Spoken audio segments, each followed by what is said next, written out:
El día de hoy es Alberto Berkowski, un conferencista. Alberto, lo conozco ya desde hace muchos años.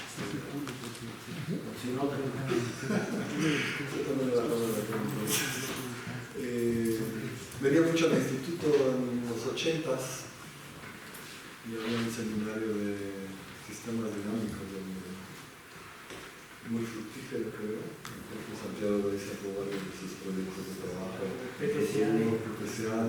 Fue un seminario súper productivo y estaba en Silvestre, venía al instituto al seminario y estaba hace mucho tiempo con todos los estudiantes, entre ellos yo incluido. Después estuvo en Trieste como director del Departamento de Matemáticas del Centro de Física Teórica, depende de UNESCO. Estuvo en Francia y regresó al Instituto de Matemáticas de la Unidad de Cuernavaca y desde entonces ha estado ahí todos sus cursos y todos y platicando con todo el mundo todavía. Y bueno, estando en México más o menos con Alberto, ¿no? Es un matemático de gran calidad y agradecemos que pueda venir a dar una plática con todos nosotros. No sé, yo que agradezco mucho siempre me da gusto regresar a mi alma mater, la de ciencias,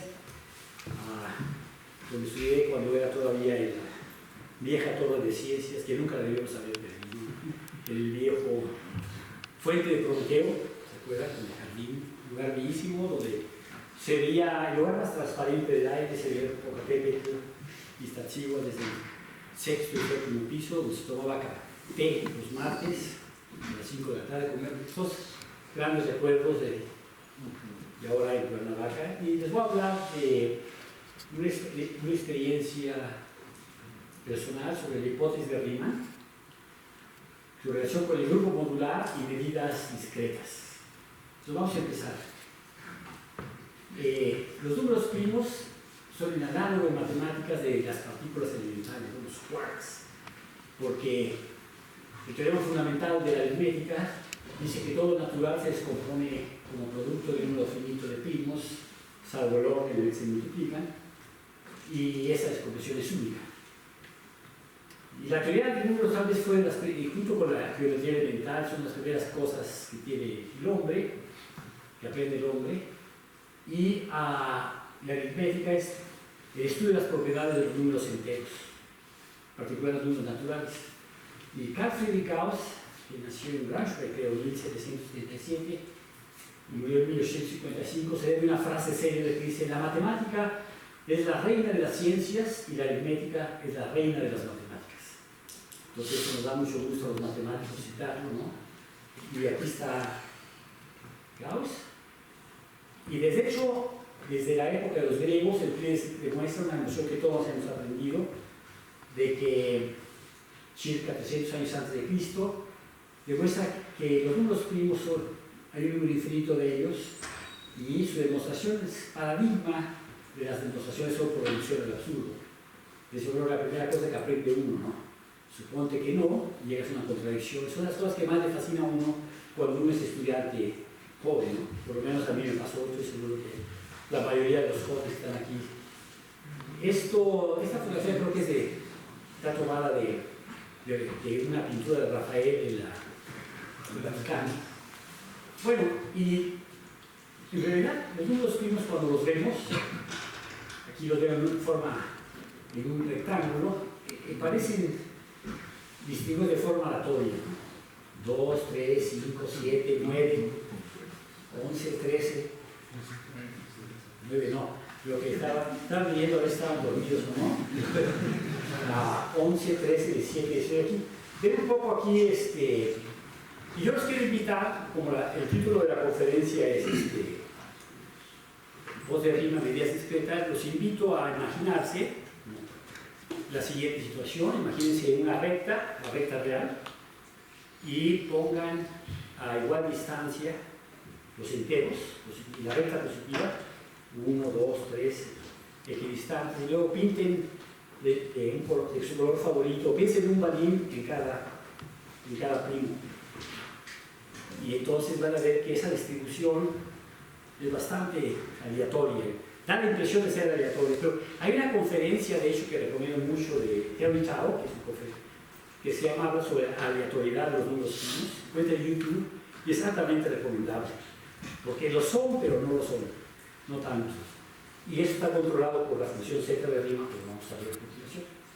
Bueno, en los enteros existen huecos arbitrariamente grandes de números compuestos sucesivos. Por ejemplo, tomen este ejemplo aquí concreto, n factorial más 2, es divisible entre 2, porque aquí en el factorial hay un 2, aquí hay un 2. El siguiente sería n factorial más 3, hay un 3 en el factorial, hay un 3, etc. N factorial más 1. Todos estos son n más 1 números sucesivos, cada uno de los cuales es compuesto. Entonces, quiere decir, cuando ven esa cosa que les estoy diciendo que se imaginen, los enteros, de pronto va a haber huecos enormes, ¿no? Y una pregunta natural sería cuál sería su densidad. La densidad de una colección de reales, una colección numerable de reales, es muy fácil. Toma n, cuentas cuántos hay y divide entre n.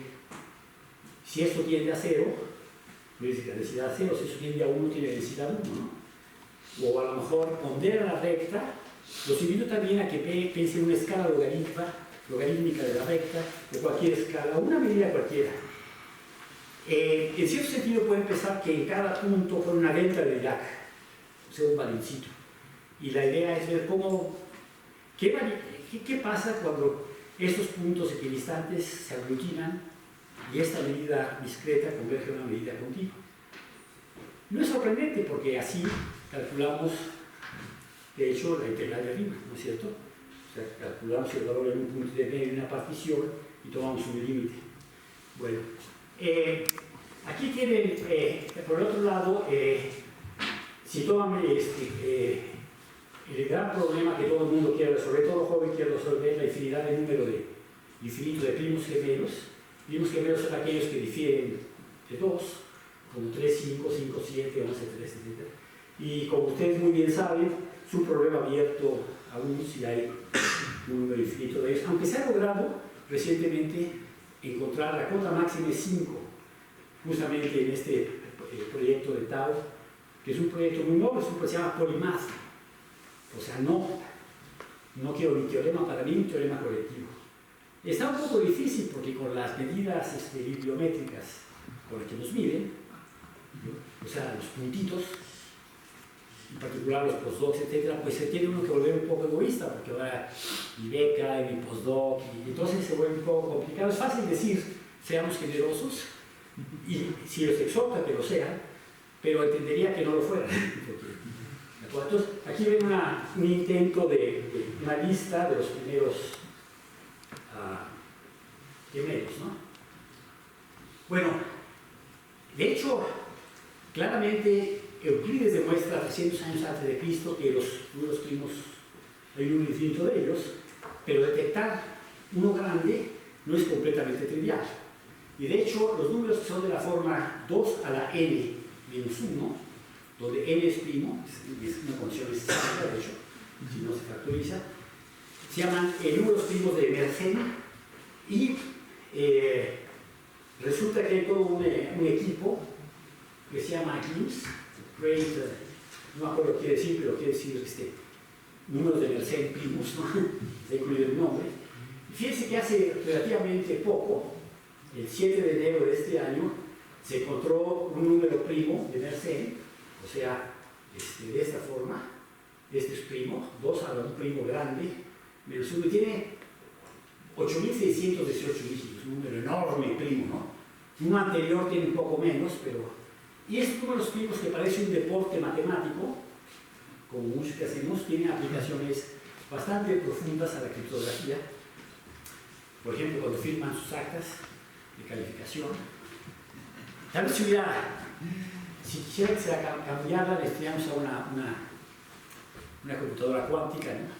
No se puede hacer trampa, ¿no? O la tarjeta de crédito, o PayPal, todo eso utiliza esto y eso funciona a base de factorización. Se basa en un principio muy sencillo: multiplicar números grandes, ¿no? Es relativamente sencillo, lo pueden hacer ahora con el celular, de hecho, casi. Pero factorizar números grandes es increíblemente tardado y laborioso y tiene factorizar números puede tardar tanto como la edad del universo, ¿no? Números grandes, ¿no? Entonces, y lo que se hace es, se toman dos números grandotes, como este, por ejemplo, P es este, y se multiplica, y se toma un número que entre 1 y la función de Euler. Phi de Euler adelante va a ser la función de Euler. Phi de n es el número de naturales inferiores iguales a n, que son relativamente primos con n. Y todo el número aquí es el producto de los dos primos. Bueno, este es un número enorme, tiene 8618, el anterior no me acuerdo. Si tienes un número enorme, toman un número e entre estos dos, que sea relativamente primo con esto, y le dan e, tu clave va a ser d, y luego factorizas, pero si te dan e y te dan todos los datos, puedes calcularlo, y es lo que haces cuando tienes tarjeta de créditos. Más o menos esto lo pueden googlear aquí, ¿verdad? O sea, RSA es el nombre de los tres autores, no me acuerdo el nombre, RS de Hindú, son tres autores. Entonces, esta idea de encontrar unos primos grandes tiene aplicaciones bastante concretas a la vida cotidiana, ¿no? Y de hecho, aquí hizo yo no cuántico, pero las computadoras cuánticas es posible que no se va a seguir siendo, va a seguir habiendo cosas que no se pueden descifrar, pero tal vez su clave favorita para el internet se la descubran una computadora cuántica así, ¿no? Rapidísimo. Y esto me recuerda, recientemente en Facebook hubo una publicación del primer ministro de Canadá, que hizo la presentación en el Instituto Perimeter Institute de Toronto, y un reportero le preguntó sobre la computación cuántica y dijo, no, claro, es que la computación es estándar, es un bit, 0-1, ¿no? Es una formación binaria. En cambio, la cuántica, usando la peculiaridad, la ambigüedad de la particularidad entre onda y partícula, te permite un espectro más grande, no es binario, y entonces impresiona a toda la gente, ¿no? Recientemente leí que lo había preparado, ¿no? Pero de cualquier manera hay presidentes, hay primeros ministros que pueden contestar esto, y hay otros países, hay presidentes que no han leído 3 libros. No quiere decir que sí, y es interesante y es importante, ¿no? Tener esto. Bueno, entonces creo que ya enfaticé que sí vale la pena ver eso, ¿no? Entonces, dada la importancia que tienen los números primos, es muy importante tratar de conocer la forma como los números primos están distribuidos en el conjunto de los números naturales de los reales positivos. Y eso es lo que estoy pidiendo que se imaginen. Una familia discreta de métricas que eventualmente lo puede hacer aglutinar, su distancia tiende a 0 y ver a qué demonios pertenece, ¿no? Entonces, si denotamos, entonces la pregunta clásica, se preguntaron de hace mucho, ¿cuántos primos preceden a X? Esto, la notación clásica es pi de X. Pi de X denota el número de números primos inferiores o iguales al real X. Cuenta cuántos balines hay en esos primos que pintaron ya de negro, hay inferiores o iguales a X. Y bueno, de hecho Legendre podría tener una fórmula, y él es realmente que conjetura que pi de X es asintótico a X sobre el logaritmo de X. Lo que quiere decir esto es que el cociente de los dos, cuando X tiende a infinito, tiende a 1. La diferencia puede ser infinita, no que estás contando cuántos hay. Esto se llama el error relativo tiende a 1. Es lo que quiere decir. Y si ven las tablas, pi de X puede ser 59.432.228, y este número es 50. ¿Verdad? La diferencia tiende a infinito, pero el cociente tiende a 1. Y de hecho, hay una manera un poquito más, por aquí tiene Legendre, de hecho no hay muchas fotografías de él. Hay un libro que les recomiendo, es el libro de Felix Klein, Desarrollo de la Matemática en el siglo XIX, está en alemán, pero ya está traducido, ahora en alemán está traducido al inglés, libro favorito de Arnold, Vladimir Arnold, y les da un desarrollo de la... Y claro, para él la matemática del siglo XIX, siendo alemán, la matemática del siglo XIX empieza con Gauss. Y tiene un poquitito ligera envidia de Legendre, porque Legendre fue otro gran matemático, aunque es un deporte muy malo tratar de compararlos, pero Legendre también fue grande. Y entonces, les recomiendo ese libro, es muy interesante eso. Por ejemplo, ya aprendí que Dirichlet estaba casado con la hermana de Mendelssohn, y había las grandes tertulias que tenían los Humboldt, los hermanos Humboldt, tenían tertulias. Bueno, ya me estoy saliendo del tema, pero sí les recomiendo que lean historia, y lean ese libro, es fabuloso. Desarrollo de las matemáticas en el siglo. Y viene a colación porque ahí habla de Legendre como un gran matemático. Y aquí tenemos nuestro héroe, Carl Friedrich Gauss, que cuando había todavía el marco alemán, parecía ¿de cuánto? ¿De 20 marcos, no me acuerdo. Todos los grandes héroes aparecen en las monedas, ¿no? Ahora en la de $20 va a aparecer primera vez una afroamericana, que es una gran noticia. Bueno, aquí tenemos a Gauss. Y la prueba formal del teorema lo hicieron de forma independiente Jacques Hadamard, un gran matemático francés que vivió hasta los 90 años, y Jean de la Bré-Poussin. Y Jean de la Bré-Poussin no es francés, es belga. Y más o menos en el mismo año lo sacaban, y su demostración estaba basada en la función z de Riemann. Es esta la función, una de las funciones más bellas, más importantes de la matemática. Y demuestra bueno, esta función z de Riemann realmente la inventa o la descubre Euler, pero nuestro gran héroe Riemann la extiende al mundo de los números complejos, y la función z de Riemann tiene un polo simple en S igual a 1, y tiene ceros llamados triviales, enteros impares negativos, y el teorema de los números primos consiste en demostrar que no hay cero en esta recta, en todo este biplano cerrado. Es fácil ver que para real de S mayor que 1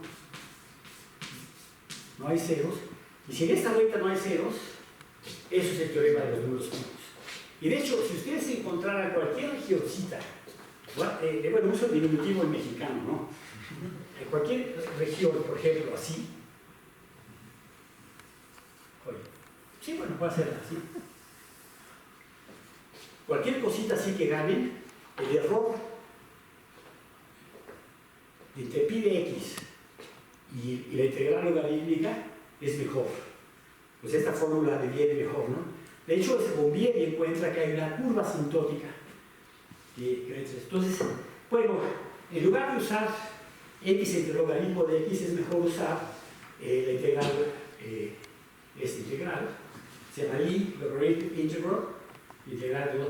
Y estas dos, como crecen igual, es lo mismo demostrar que pi de x es asintótico a esto. Esto quiere decir, recuerden, que pi de x dividido entre esto tiende a 1 cuando x tiende a infinito. Pero esa es más bonita, esta fórmula, ¿no? Bueno, ahora, aquí tenemos nuestros héroes, Hadamard y de la Bré-Poussin. Y estas dos demostraciones se basan en uno de los artículos más bellos de solo 10 páginas de nuestro héroe Riemann, que como pueden ver aquí, vivió casi 40 años, un poquito antes de 40 años. Y está enterrado en Italia, murió de tuberculosis y mucha cuestión en Alemania, pero realmente desde el punto de vista climático, prefiero cerca del lago Como, está enterrado. Nunca visité su tumba, me hubiera gustado. La de Juan Carlos sí, hasta la limpié a ver si. Bueno, aquí tiene una foto de Riemann. Ahora con el internet se pueden sacar fotos impresionantes, ¿no? Bueno, y de hecho, esta función z de Riemann, bueno, vamos a hablar primero. Este artículo es uno de los más importantes en la matemática, solo de 10 páginas. Tal vez algunos estándares bibliométricos dirían que está muy chiquito. para darle un proyecto. Eso es para lo hago como propaganda a propósito, para ver lo tonto que es medir las cosas por el tamaño, ¿no? Medir 1 millón de citas sin ponderarlas, o medir la importancia que tiene para nuestra profesión el juzgar, usar el buen juicio. Aquí tiene una fotografía de Euler. Bueno, Euler la encuentra así, real, S mayor que 1, y esto es algo que el azúcar de los recíprocos de los cuadrados, de los 1 más 1 medio más 1 tercio al cuadrado más 4, eso da pi cuadrado sobre 6, es una de las primeras cosas que aprendemos en cálculo, nos encanta. Aquí tienen a Euler, uno de los matemáticos más prolíficos. Y cuando en ciertas reuniones, aquí ven que está quedándose casi cierto, ¿no? Cuando en ciertas reuniones, entre otros grupos, por ejemplo, de las ciencias naturales, digamos, biología, para dar un ejemplo tomado al azar, se nos critica que los matemáticos no publican tanto. Por ejemplo, hay un matemático que tiene pocas citas, porque citas directas se llama Pitágoras. Y aquí tenemos un matemático, aprovecho un poco para dar mi punto de vista, ¿no? Las conferencias también sirven para eso, por si no lo han notado, ¿no? Esto está improvisado todo eso, Entonces aquí viene a Euler, que se ve que le falla la... Euler tenía muchos hijos, trabajaba con los hijos sentados en sus piernas, y aquel pretexto de que no dejan trabajar, ¿cómo se caen los clichés, ¿no? Con esta gran gente, ¿no? Pues aquí está nuestro Euler. Riemann extiende la función, entonces la había definido primero Euler la define solo para la recta real y para los reales mayores que 1. Luego es fácil ver, ya que variable compleja, que es válida para real de S mayor que 1. Y ya me pasé.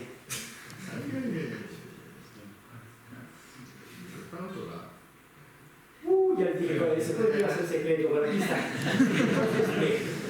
Entonces, de hecho, Riemann, de hecho esta fórmula ya la tenía Euler, de un poco diferente. Pero en este ámbito complejificado es Riemann, que cuesta esta bellísima ecuación funcional que relaciona pi.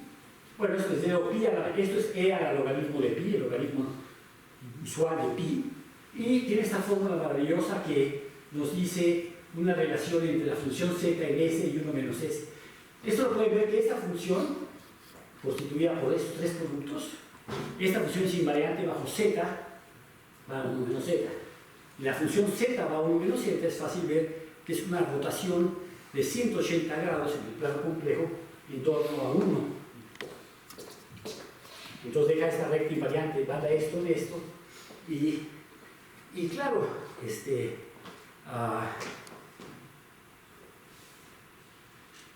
no, es igual a 1 medio. Entonces eso va a ser importante. Entonces aquí tenemos esto. Bueno, y desde luego la cosa más importante de la función z es esta fórmula que se obtiene usando el teorema fundamental de la aritmética. Esto aquí así es un producto de 1 sobre 1 menos algo, y sabemos que 1 sobre 1 menos algo, cuando este algo es de valor absoluto menor o igual que 1, menor que 1 estrictamente es 1 más x cuadrado, etc. Desarrollan esto, multiplican, utilizan el teorema fundamental de la aritmética, y les queda esta relación válida para real de s mayor que 1. Y entonces quiere decir que este producto infinito queda completamente sintetizado por la función z. Corolario, la función z contiene dentro, codificada, una cantidad de mucha información aritmética, por la simple forma como fue construida. Y bueno, primero Euler era un maestro en tomar series divergentes, no se preocupaba de... Hay gente que es muy estricta y dice, no, converge. ¿Y qué? Pero claro, hay que ser Euler para poder decir. Ese es el gran problema, ¿no? Entonces, bueno, fíjense, agarra y dice, una manera de demostrar que hay un número infinito de primos sería si esta serie diverge. Si esta serie, de otra manera, una manera medio larga, pero interesante, porque si hubiera un número finito sería una suma finita. Entonces quiere decir que si eso divergiese, entonces habría un número infinito de los primos. Y de hecho, fíjense qué interesante, toma la suma de los recíprocos de los primos y escribe, sin ningún pudor, siendo Euler, escribe que esta suma es log de infinito. Sí. Pero entonces, siendo Euler, sabemos que hay algo detrás. Lo que Euler diría, probablemente, no podemos saber si esa era que si truncamos esta serie hasta x, esto es como log n, cuando n tiene infinito, hace entender el infinito, les queda la forma, ¿no? Hace entender el infinito que se pone n igual a infinito, queda Euler, ¿no? Pero eso está... Bueno, entre los muchos resultados que Riemann obtiene, Riemann demuestra que, como yo les había dicho, en los enteros pares negativos se anula la función. Esto se llama los ceros triviales. Es corolario de que vienen involucrados en la fórmula los números de Bernoulli. Y son los ceros triviales, no interesa, pero los ceros importantes son los que quedan en la recta de abscisa 1 medio. Entonces, la recta más importante en toda esta historia es la recta de abscisa 1 medio.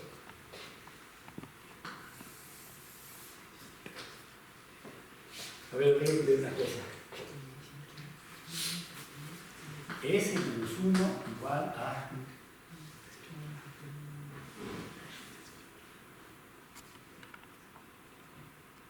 ¿A S? ¿Cuánto vale S? Claro, entonces el punto fijo de la dislexia, el punto fijo es 1 medio, ¿no? Entonces esto es la rotación 1 medio, ¿no? Siempre hago ese error, porque como quiero que los ceros, como quiero demostrar la hipótesis de Riemann, pues si quiero demostrar la conjunción de Poincaré, entonces muevo el punto base del grupo fundamental y se vuelve abeliano, no te das cuenta. ¡Wow! Pero ese error típico. ¿Cómo? Eso menos S. Igual a 0. Es un absurdo. Es 1 menos S, no S. Gracias. Otra dislexia, ¿no? Muy amable. Exacto. Es lo que aparece, es el cambio de variable en la ecuación funcional. Bueno, entonces aquí tenemos a un gran matemático también, que él sí demuestra que en esta recta, 1 medio, la recta, hay un número infinito de ceros. Teoremazo, ¿no? Allí hay un número infinito de ceros. Y este es el gran Hardy, al que nos gusta mucho citar, porque decía, yo trabajo cosas que no sirven para absolutamente nada. Si sirven para algo, no sirven. Y si sirve porque, como empecé diciendo, toda la criptografía depende de los primos y la teoría de los números es fundamental para todo. Y ahora ya no lo podemos usar como defensor ante el conocido, etc. Hardy ya lo puso. Ahora todos somos matemáticos aplicados.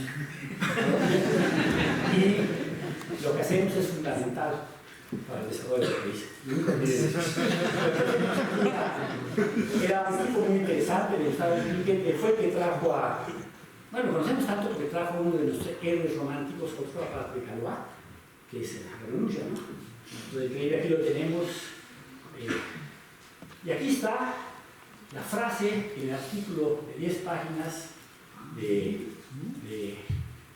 Riemann, que se llama sobre el número de primos inferiores a una cantidad dada.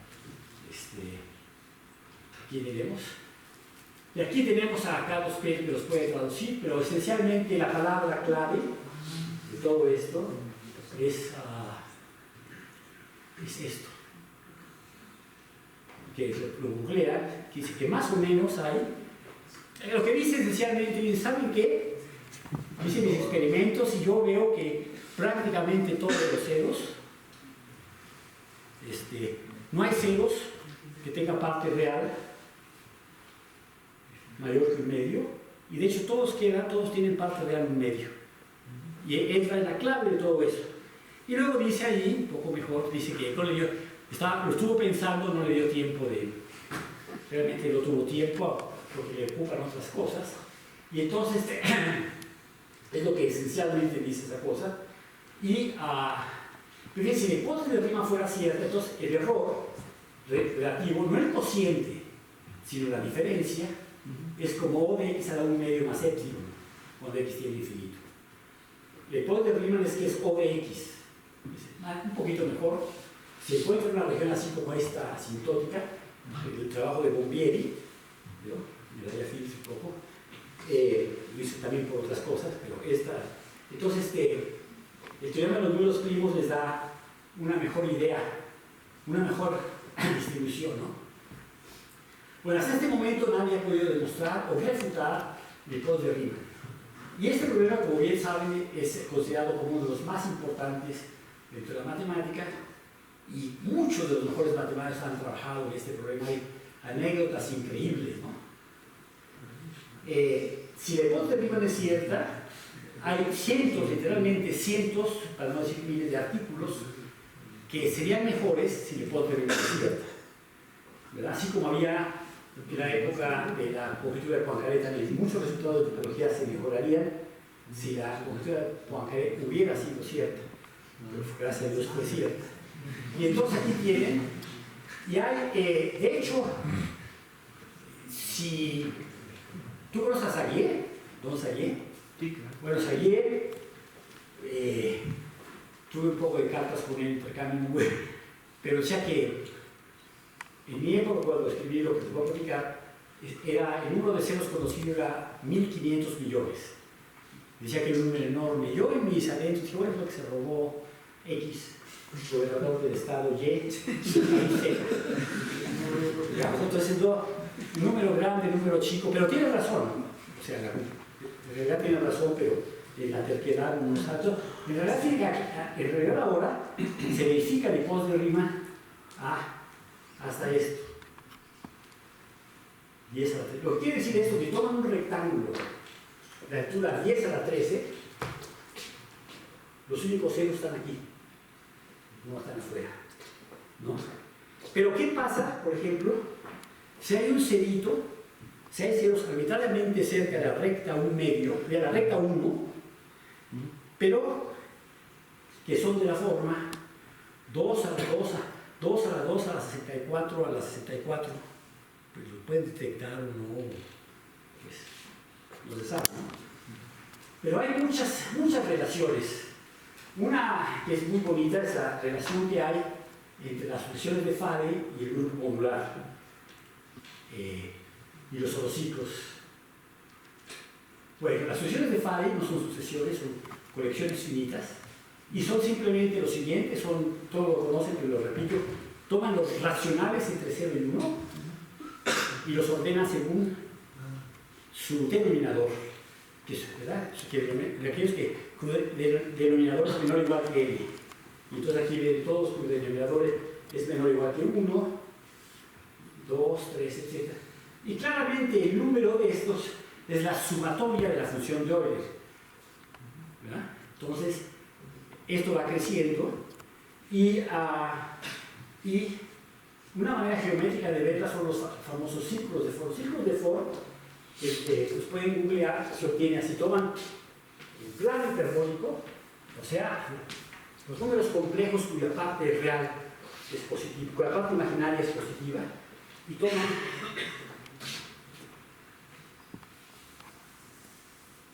estos dos círculos a distancia 1 y tangentes, y lo empiezan, son como los círculos de Apolonio, ¿verdad? ¿Está claro? Entonces va creciendo el número de circulitos que va poniendo abajo, y los puntos en la que estos círculos tocan al eje real son los números, la sucesión de Faraday. Aquí también hay un ejemplo concreto. Y luego aquí podrían haber interpolado otros circulitos, etc. Y esto todo viene, parece mágico, pero todo viene de uno de los grupos más bellos de toda la matemática, es el grupo modular.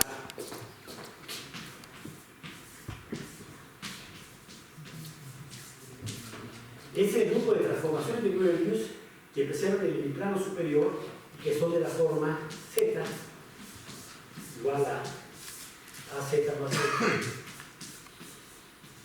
sobre cz más d. donde la matriz A, B, C, D tiene determinante 1 y entradas en Z. Entonces simplemente es tomar uno de estos círculos y aplicarle todos los elementos de ese grupo. De esta manera tapizan, y esos son los famosos círculos de Ford. Ahora, si ustedes me dan una colección de puntos en el intervalo 0,1, como la sucesión de Fari, la ven medio rara, ¿no? Como que están deslocados. Agarran los puntos y ¿se acuerdan en la primaria cuando la maestra decía tomen distancia, estaban todos los niños? Entonces los ponen a que queden equidistantes. Y luego ven la discrepancia. Donde está el niñito mal colocado, menos donde debía de estar. Y de esa discrepancia, según crezca, hay una equivalencia de a Framen y Landau al hipótesis de Riemann. Qué interesante, ¿no? Algo tan geométrico como el grupo modular, los círculos de Ford. La sucesión de Fari implica un teorema que no lo haríamos por el millón de dólares, lo haríamos por la gloria, ¿no? ¿Te acuerdas? Me acuerdo una vez, me alegro en Conacyt hubo una reunión de miembros de Desdina Acapulco, a la que fui yo, la única vez que me han ido bien. Y entonces había una reunión ahí con todos, y yo estaba en el panel, se equivocaron de mi nombre, yo era el único que no había preparado, porque para mí mesa redonda es una mesa redonda donde hablas, todos llegaban ¿cómo se llama? Su PowerPoint y el chile. Yo estaba preparado porque no entendí la definición de mesa redonda. Entonces, hubo un físico de cuyo nombre no quiero acordarme, que decía, olvídense, la matemática por ella misma, la ciencia por la ciencia misma ya no existe. Y a mí entonces agarré el micrófono y que hubiera pensado Newton cuando descubre, inventa la ley de la gravitación universal. No estaba pensando, señores, con esto el futuro de Inglaterra está garantizado porque la revolución industrial llegará, ¿no? Estaba pensando en eso. Entonces, es obvio que le preguntaron a, creo que era Gaspar Monge, le preguntaron, ¿por qué hace matemáticas? No, era Jacobi. Dice, por la gloria del espíritu humano, ¿no? Por la gloria del espíritu humano. Pero $1 millón a lo mejor no cae mal. ¿No? Entonces, pero está interesante. Aquí tienen otra imagen. Este es el modelo del disco, ¿no? Y entonces, todos estos objetos en estas imágenes provienen de la geometría hiperbólica, que es el plano superior dotado de la métrica esta, y la métrica euclidiana ponderada con y al cuadrado. Entonces, conformemente equivalente, y tienen la longitud está por esta forma, entonces llevado un poco. Entonces, con esto resulta que este espacio deviene un espacio completo de dimensión 2, simplemente conexo con curvatura menos 1, es el plano hiperbólico. Y pasamos del plano al disco por la transición de Cayley, que es esta. Esto manda en el plano superior al disco unitario, ¿verdad? Esta forma. Y entonces, si lo queremos ver compacto, lo vemos aquí. Si lo queremos ver calcular áreas, lo vemos en el plano superior. Si somos físicos, vemos el modelo de Minkowski, lo vemos con hiperboloide. Si no, vemos el modelo de Klein, donde convexo es convexo, y según nos convenga, usamos cada modelo, ¿no? Entonces aquí está esto. Entonces ahora, el grupo de transformaciones que preservan el plano superior son las homografías, o transformados de Moebius, son como esta, que tengo allá, la que escribí allá, no, ahí, como la que escribí allá, esta, pero donde A, B y C son reales, ¿verdad? Hay un subgrupo discreto cuando A, B, C y D son enteros. Y entonces este grupo es mi grupo favorito. Es el grupo modular y entra en todas las cosas. De hecho, por ejemplo, el teorema de Fermat es consecuencia de la modularidad de curvas elípticas y tiene que ver con este grupo fabuloso. Yo cuando doy mi curso de variable compleja, creo que mis alumnos dicen, ya voy a hablar otra vez de maestro del grupo modular. Y luego poco a poco, cuando llevan el cuarto, están haciendo su tesis y lo usan todo el tiempo, se dan cuenta que pues, no estaba tan mal, ¿no? Pero en fin, está.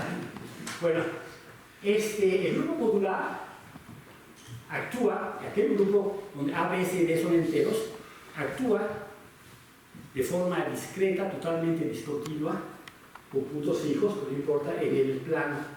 Y tiene un dominio fundamental, es decir, una mosaico fundamental, que es el siguiente.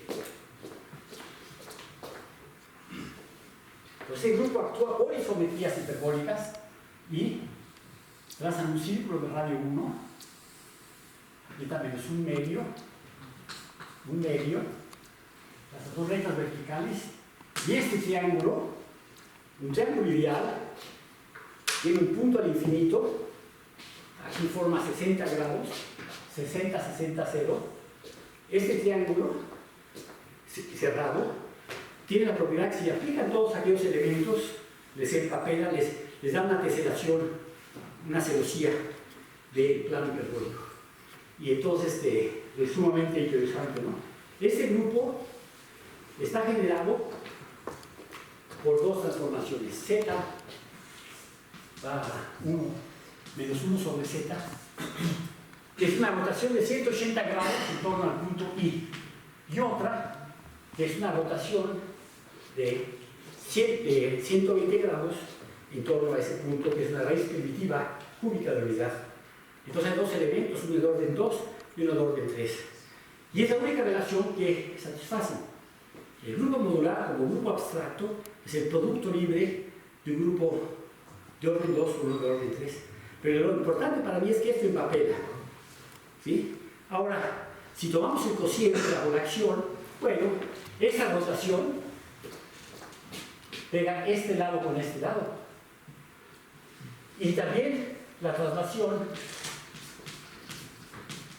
está en ese grupo, esta matriz de ese tipo. Es cuando A vale 1, C vale 1, A, etc. Y entonces quiere decir que esto se pega con esto se pega con esto. Y como pretendo que soy un sastre hiperbólico, lo pego y me queda una obviedad, un orbifold, que es el orbifold modular, que tiene una cúspide, que es la parte que va hacia arriba, y dos singularidades cónicas, una con ángulo pi, corresponde a este punto, y otra de ángulo 60. Digo, 120, ¿verdad? Este vale pi y esto. Y este lo pueden construir en un mundo hiperbólico, digamos, un sastre hiperbólico. Pues fíjate que Schneider es sastre, pero que nunca hubiera sido eso, no hubiera sido por el grupo modular, ¿no? Sacaban un sastre hiperbólico y pegan esto, ¿no? Y este objeto acá es fabuloso. Este objeto parametriza es el espacio de móduli de todas las curvas elípticas. Entonces, fabuloso, un objeto increíble. Tiene geometría hiperbólica, salvo por el pequeño defecto de tener dos singulares. Pero singulares cónicas hemos hecho piñatas, cucuruchos. A un mexicano no le asusta, bueno, a ninguno, ¿no? No nos asustan los coros, aunque sean hiperbólicos. Entonces tenemos esto, y esta es la belleza. Esta, debía haber dado el crédito, esta es de Lossies, que es el que hace los grandes diseños de Tianjin. Ustedes han visto unos videos que se llaman Dimensiones, Dimensions, que algún premio lo hace Tianjin, pero es una cosa muy bonita, ¿no? Entonces este es uno de los mejores. Entonces aquí ven la teselación por triángulos ideales. Bueno, y ahora viene mi anécdota. Esta es aquí ya me salió mejor, este es un ejemplo de esto, ¿verdad? Este es este cociente. Y entonces ahora me encontraba, una anécdota personal, me encontraba yo en Guanajuato, en los años 80 todavía, y estaba dando una conferencia, un matemático hindú muy bueno que se llama Dani. Y fíjense, las rectas horizontales, altura h, altura y, se llaman orociclos. Bueno, son círculos ideales, bueno, círculos, rectas son círculos, ¿no? Que son tangentes al punto al infinito. Y si si toman esta recta, como esto se identifica con esto, lo que les queda aquí es un círculo así, ¿no? Esta longitud hiperbólica va tendiendo a cero. Entonces estos anillitos van tendiendo a cero, ¿verdad? Cuando Y tiene infinito, ahora, cuando Y es grande, están encajados. Pero cuando Y, por ejemplo, es 1, recuerden que esto se pega con esto, con una rotación, me queda una gotita de agua. Entonces cuando paso por aquí, un poquito después, esta gotita de agua se vuelve un 8, y cuando Y tiende a 0, pues esta curva va tocando más y más y más y más. Lo estoy invitando a ver medidas discretas, ¿verdad? Entonces, si regresamos a esto, esta curva va tocando más y más y más y más dominios fundamentales, pero lo que quiere decir es que esta curva se va embobinando más y más y más hasta que finalmente le viene todo. Pero es una manera muy un poco matemática de decir. La mejor manera de decir lo siguiente: tomen una de estas curvas. ¿Ven esta curva? Cuando la cierra se vuelve un círculo de longitud 1 siempre. Pero longitud hiperbólica no, longitud hiperbólica es E a la menos Y. ¿Verdad? Y cotidianamente aquí ven un 1. Pero la métrica que yo puse de X cuadrado hace que esto se vaya teniendo siempre en la métrica hiperbólica. Entonces siempre pueden ustedes considerar una medida, como su curso de cálculo, una medida concentrada en estas curvas y uniformemente distribuida a longitud de arco. Lo que quiere decir todo eso es integren una función de 0 a 1, ¿verdad? Quiere decir que la medida es la integral. Imagínense una función aquí, es la integral de f de x y, es de 0 a 1. Es esto, ¿no? Nomás integra, nomás la variable mu de la x, integra una altura y. ¿Verdad? Es una medida. Medidas son funcionales. A mí me gusta pensar en las medidas como funcionales lineales. Si tomo un espacio métrico compacto, por ejemplo, entonces sus funciones continuas es un espacio de vana canónico con error más 1. Y los funcionales lineales continuos que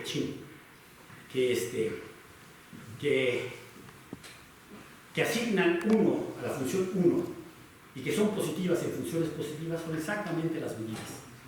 ¿Verdad? Es el teorema de la representación de Riesz.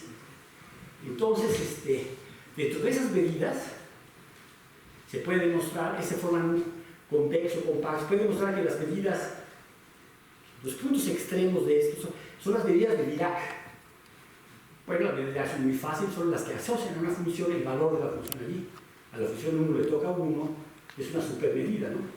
Y le digo una medida, a mí me gustaba siempre medir, mi manera de ver las medidas, incluyendo la de Riemann, era átomos que se iban creciendo, juntando hasta converger.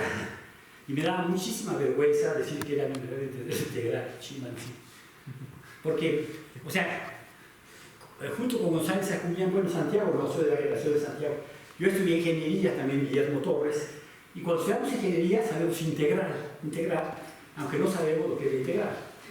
Me cambié a la Facultad de Ciencias y con Torres aprendí lo que es integrar, pero se me olvidó que integrar. O sea, en la Facultad de Ingeniería, integral de coseno a la n, o sea, empecé a 250 integrales, pero sí. Pero yo entonces mi manera de ver la integral era como átomos ponderados, así, ¿no? Y me sentía avergonzado, pero un colega de cuando fui profesor en Francia, Livio Flaminio, que tú conoces, me decía que Ornstein, de Stanford, un experto en probabilidad numerosa, no sé si piensa Ornstein, me sentí tan contento, ¿no? Porque ya me da vergüenza, no lo van a saber.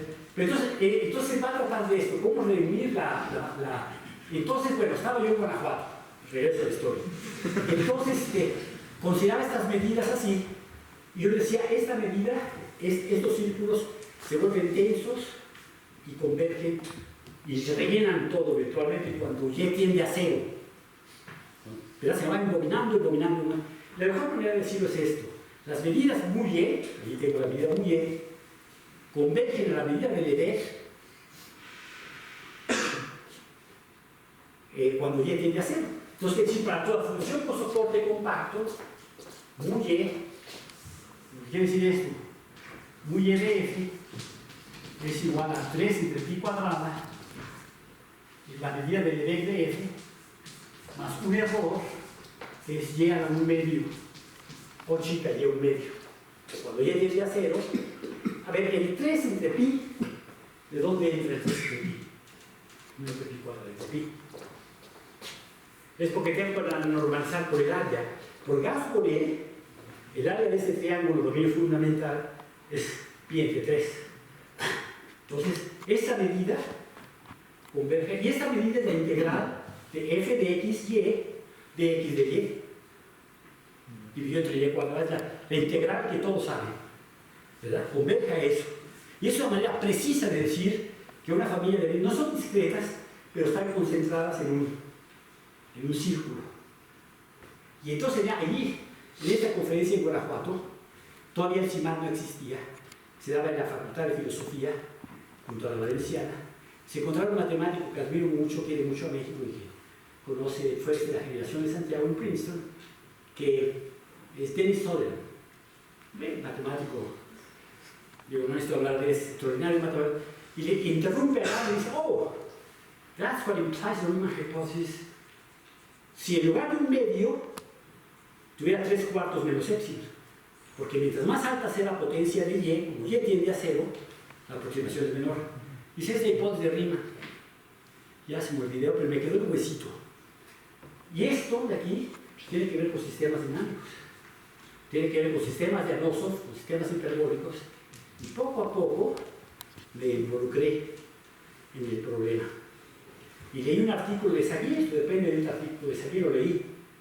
Y Saguier dice explícitamente en su artículo, si se encuentra para una función característica que este error es y a la 3 medios menos épsilon, esto demuestra la hipótesis de Riemann.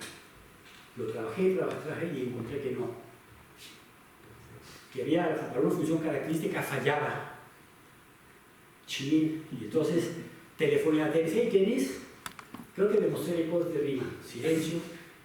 Y Janet Around, eso se llama pasar una prueba de salud mental. Entonces, ya mi esposa allí, entonces ya me di cuenta que no está, voy a trabajar. Ya me dijo, no, te juro que no tomemos eso. Me sentí así, ¿no? Y entonces empecé, ya se me echó como unos 5 buscapiés. Y todos los vi bien, ¿no? Entonces, ok, me mandó un boleto de avión. Era una época donde mi salario de 400 no podía ir a Nueva York. Pagó el boleto de avión, llegué. Y resulta que no está correcto. Lo que yo hice está correcto, pero hay un pequeño detalle que no puse Saguier, y nunca no lo supe hasta después, es que se necesita no una función característica, sino una función que sea por lo menos de clase C1, porque una función característica ni es continua. Y entonces me falló, pero de todos modos me quedó un gusanito. Y entonces todo eso que estoy platicando está aquí. Y la converge a esto, es la integral del ED. Este 3 entre pi es porque hay que dividir entre el área del espacio, es un triángulo. El área de este órbito es el área del triángulo, ¿no? Porque se pegaron dos lados que convive a 0. Y este es 3 entre pi, entonces normalizas, o sea, divides entre el área, si multiplicas por él, y obtienes esto. Y si este exponente lo hace más grande el hipótesis de Riemann. Y entonces, aquí viene, ese es Don Saguier, y ahí tuve una serie de cartas, y ahora ya me llevo bien, porque ahora está en Trieste. Y es profesor invitado de ICTP.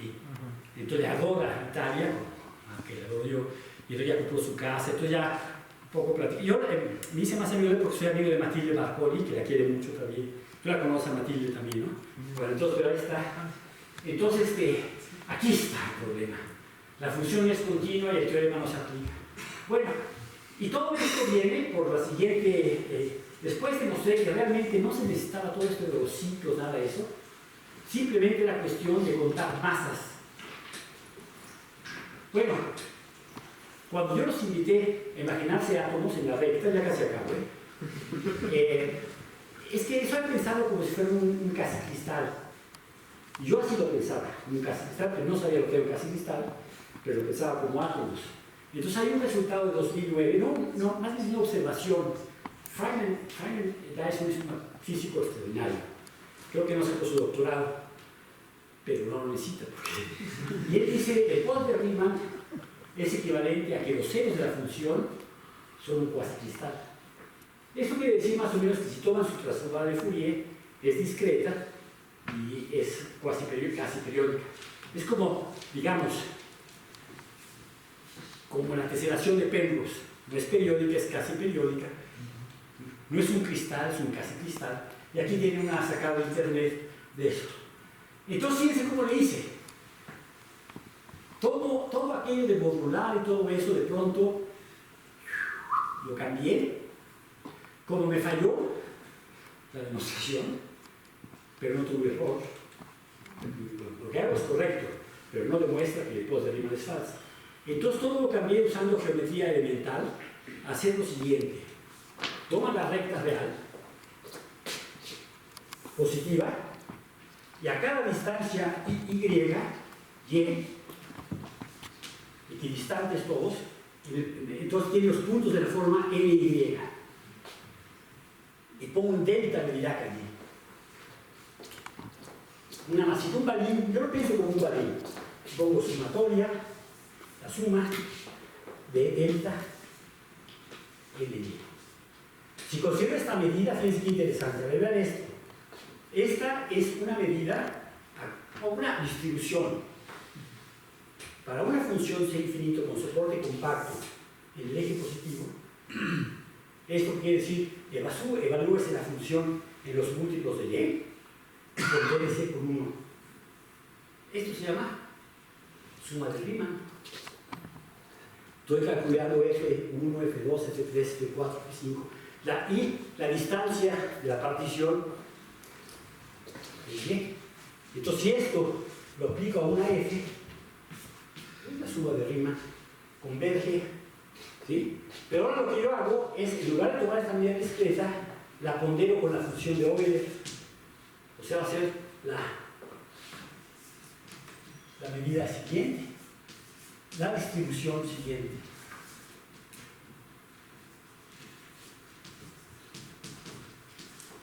El Y cuadrada es porque la función de Euler crece por el cuadrado. ¿Verdad? La función 1 crece como L. 1 más. Entonces, esta medida los invito a tener Y a 0. Entonces, por un balincito pesado con phi de L. Ya se entendió el Y a 0. Lo que quiere decir, se vuelve una medida continua. Y de hecho, esta es la que hago. Y de hecho, fíjense que converge a esta medida tan bonita, es 1 F de 1. Es una medida, una integral facilísima, ¿no? No es de 1 más, la nueva medida es U por D1. Estoy integrando F de 1 y pondero por esto. Y entonces demuestro que es equivalente a esto. Y ahí saco un artículo bonito. Y tiene la virtud que hay un libro de Borwein que es historia del post de Riemann. Y el artículo de 1994 hay uno solo por mí. Me dio un gusto porque pensaba que ya a puntitos de Disney es 0, pero para mi biblioteca es 1. Entonces, a ver, entonces tienen aquí, ¿no? Bueno, y entonces con esto, una serie de maneras de ponderar. Y tiene aquí todos estos teoremas. Si ahora la pondero, en lugar de pondero con E a la menos Y, tengo todos estos resultados. Esto converge a este. Tengo toda esta cadena de cosas. Y finalmente, pero no se puede presentar, no se puede presentar un video, ¿verdad? No. ¿Sí? Pero ahorita mismo no. No. Está muy fácil esta página. Es que quiero terminar, porque lo que quiero es, a ver, ahorita les platico otra anécdota. Bueno, entonces mi aventura con la hipótesis, ¿verdad? O sea,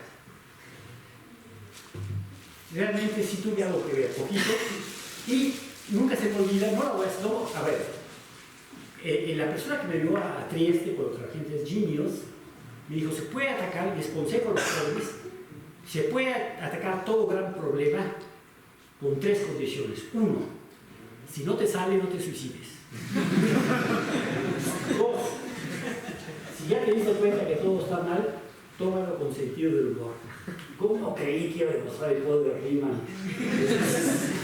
Y la tercera, como dice last but not least, una vez que ya lo tengan todo eso, tal vez por lo menos un mes antes de publicarlo en los periódicos y dárselo a Televisa o TV Azteca. Entonces, esto es lo que va a... bueno, pensé, ya va a empezar, pero fíjense lo que va a pasar. Entonces yo llegué todo entusiasta cuando me incorporé a México y ahí encontré a dos jovencitos, a Aubin Arroyo, a tres jovencitos, a Rodrigo Pérez, a Aubin Arroyo y a Adolfo Guillot. Y les platiqué de esto en la mañana. Me fui a comer, le platiqué, mira lo que pasa, se va llenando, me fui a comer, regresé como a las 4, Alberto ven, y en una hora, bueno, 3 horas, produjeron este video. Aquí van a ver cómo este ciclo llena. Entonces empieza, es el disco de Poincaré.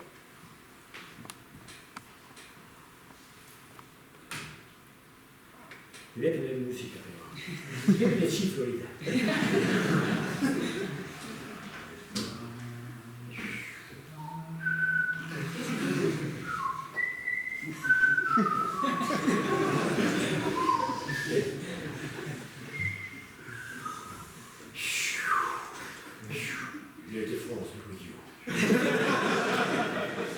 Está el dominio fundamental, aquel triángulo cuando mueve la esfera, ¿no? Mueve el centro de proyección estereográfica, ahí se empieza a teselar. Recuerden que está hecho por dos niñitos, tenían 20 años, ¿no? Entonces se ocurre poner bailes y eso, así como muchos de los que están aquí, ¿no? Ahí empieza a reinar, empieza a teselar, más y más. Están experimentando, ¿no? Ahí están viendo cómo empapelan, ¿no? Ya lo relleno y luego se les ocurre empezar a rotar a ver cómo se ve. Están utilizando transformaciones de Moebius, ¿no? Y viendo cómo se... Pero como están chiquitos, ¿qué pasa si se han preguntado si aplico a Z más B? ¿No? Empieza.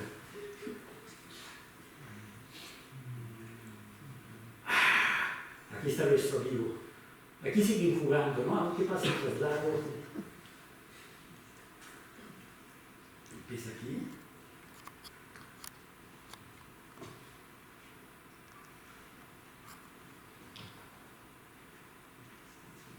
Ya se van.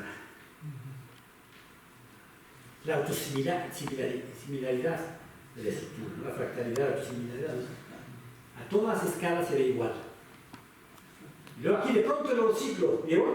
Claro, ellos nomás lo hacen en el dominio fundamental y a mí me gusta verlo en el de arriba, pero si rotan 180 grados, ellos inteligentemente lo ven en el de abajo porque aquí está compacto y arriba no se ve nada. O sea, son globalmente inteligentes. Entonces ahí va llenando. Acuérdense que este se vea con este y este por este, ¿no? Entonces son círculos realmente encajados. Empieza a llenar, va dejando huecos. ¿Qué velocidad? ¿Será? Llega a 3/4 menos epsilon para todo epsilon.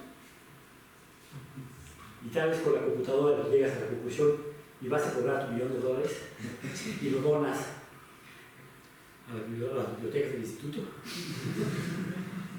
¿Sí? Entonces se va llenando más y más, ¿eh? Y de pronto pasan cosas rarísimas. Esto ya es muy viejo, ya tiene 15 años, ¿no? ¿Cuánto no? 90 y... ¿no? Tiene 20 años. Ahorita lo podría hacer allá, y yo fascinado, ¿no? Porque eso es lo que yo me imaginaba, no con tal precisión, pero sí me imaginaba de la gotita de agua o una imagen no tan lejos de esto. Quedan aquí, esos huequitos, no sé. ¿Bien?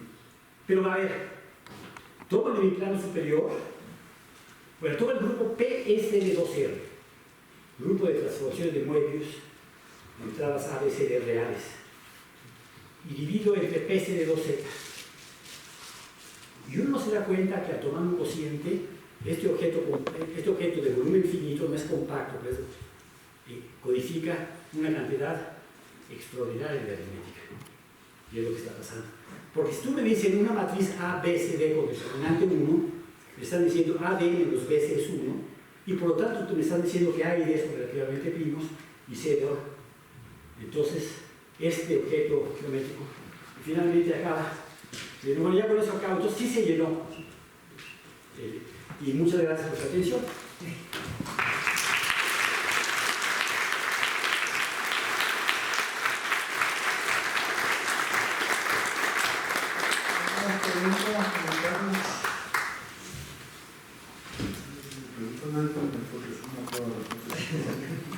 Ahí se funciona. Bueno, pues muchas gracias a los Gracias, Roberto. Gracias.